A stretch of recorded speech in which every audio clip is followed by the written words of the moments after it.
trial court, trial sovereign dengan Sarawak dan kejadian yang jaga sangat.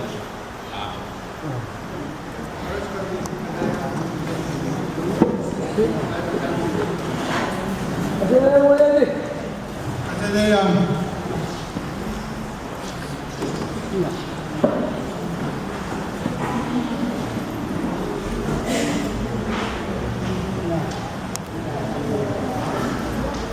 Thank you.